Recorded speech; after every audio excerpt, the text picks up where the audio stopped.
જીવનમાં જ્યારે તમે કોઈ સપનું જુઓ અને કિસ્મત એ સપનાની કિંમત વસૂલે તો એક મહિલા કે જે આરએએસ બનવાનું નક્કી કરે છે અને આ પરીક્ષા દરમિયાન જ કિસ્મત તેનું બધું છીનવી લે છે.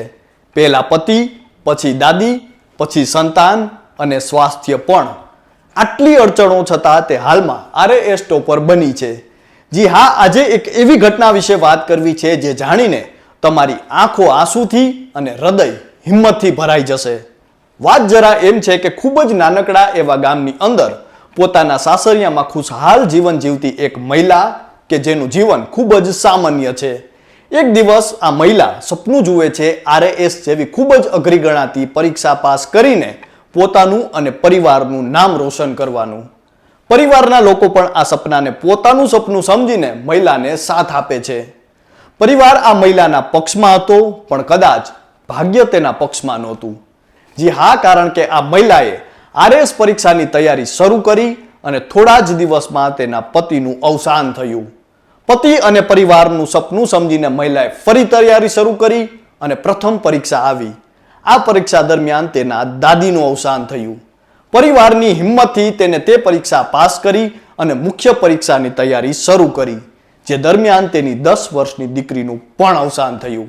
આવા સમયે કદાચ કાળા માથાના કોઈ પણ માણસનું કાળજું કપાઈ જાય.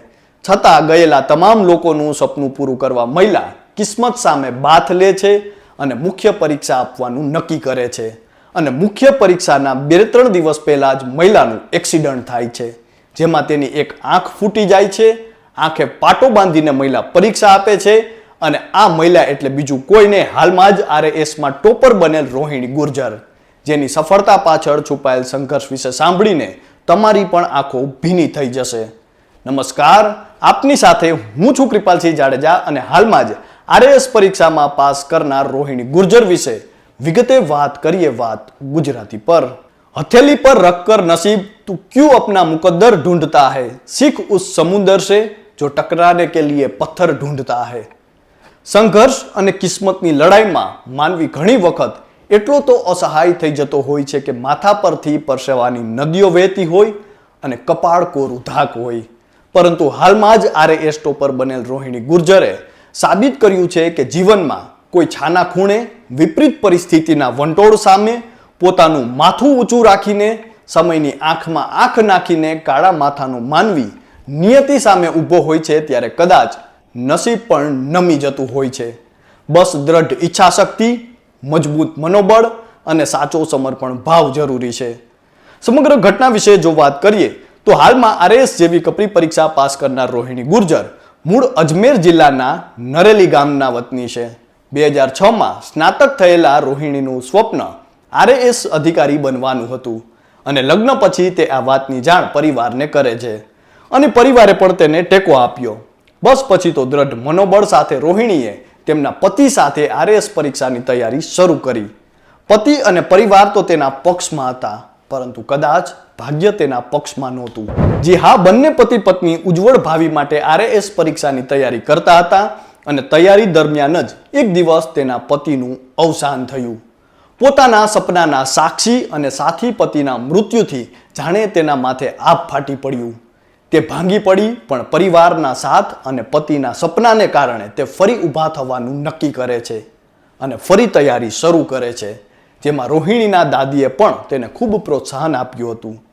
પ્રથમ પરીક્ષા નજીક આવી અને આ પરીક્ષા દરમિયાન જ તેના દાદીનું અવસાન થયું. આ અવસાનથી રોહિણી સાવ તૂટી ગઈ હતી. પહેલા પતિ અને બાદમાં દાદી. હવે તેના જીવનની આશા હતી તેની એક પુત્રી. તેણે પ્રથમ પરીક્ષા પાસ કરી તેના માતા પિતા અને સાસરિયાઓ બંનેના પ્રોત્સાહનથી અને રોહિણીએ મુખ્ય પરીક્ષા માટે ફરીથી તૈયારીઓ શરૂ કરી. જીવન પાછું પાટા પર આવી રહ્યું હોય તેવું તેને લાગતું હતું, પરંતુ તેને સપને ખ્યાલ નહીં હોય કે હજુ એને આરએએસની પરીક્ષા આપતા પહેલા તેનાથી અનેક ગણી કપરી એટલે કે ભાગ્યની પરીક્ષામાંથી પસાર થવાનું હતું. મુખ્ય પરીક્ષાના દિવસો નજીક આવતા હતા અને ત્યાં જ અચાનક તેની 10 વર્ષની પુત્રીનું પણ અવસાન થયું. વાલસોઈ પુત્રીના અવસાનથી રોહિણી સંપૂર્ણ ભાંગી પડી. આ સમયે તેના જીવનનો સૌથી કપરો સમય હતો. પહેલા પતિ, બાદમાં દાદી અને હવે પુત્રી. ફક્ત 2 વર્ષમાં બનેલી આ ઘટનાઓ સાંભળનાર માણસને પણ ધ્રુજાવી મૂકે. પરંતુ હવે તેની પાસે ગુમાવવા જેવું કશું નહોતું. તેને મુખ્ય પરીક્ષા આપવાનો નિર્ધાર કર્યો. મુખ્ય પરીક્ષાને હવે ગણિતના દિવસો જ બાકી હતા અને એક દિવસ રોહિણીનું અકસ્માત થાય છે અને તેની એક આંખ ફૂટી જાય છે. ડોક્ટરે પણ કહ્યું કે આ હાલતમાં પરીક્ષા આપવી અઘરી છે.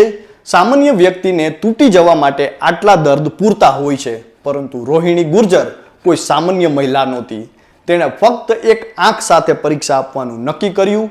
ભયાનક પીડા, પોતાની આટલા લોકોના એક બાદ એક મૃત્યુ, આંસુ અને શારીરિક નબળાઈ સામે લડીને તે પરીક્ષા ખંડમાં પહોંચી અને પરીક્ષા આપી અને આજે તેને આરએએસની પરીક્ષામાં સફળતા પ્રાપ્ત કરી છે. મીડિયા અને સોશિયલ મીડિયા પર તેના વિશે સાંભળનાર લોકો એક બાજુ ભાવુક થઈ રહ્યા છે તો બીજી બાજુ લોકો તેની હિંમતના વખાણ કરી રહ્યા છે. તળિયા સુધી પટકાઈને આસમાન સુધી પહોંચનાર લોકોએ જ કદાચ નસીબ પર વિજય પ્રાપ્ત કર્યો છે. જીવનમાં જ્યારે સમયના ઘા લાગે છે ત્યારે ભલભલા ભળવીર માણસો પણ તૂટી જતા હોય છે. ત્યારે હાલમાં આ મહિલાનો સંઘર્ષ એવા અનેક લોકો માટે પ્રેરણારૂપ છે, જેમના જીવન અડચણ આવતી હોય છે ત્યારે અટકી પડે છે. રોહિણી ગુર્જર આજે અનેક લોકોની આશા અને પ્રેરણા છે. તો આપ સૌ કોઈ આ અંગે શું માનો છો તે અમને કોમેન્ટ કરીને જરૂરથી જણાવજો અને આવી જ કંઈક વાતો સાથે ફરી મળતા રહીશું વાત ગુજરાતી પર.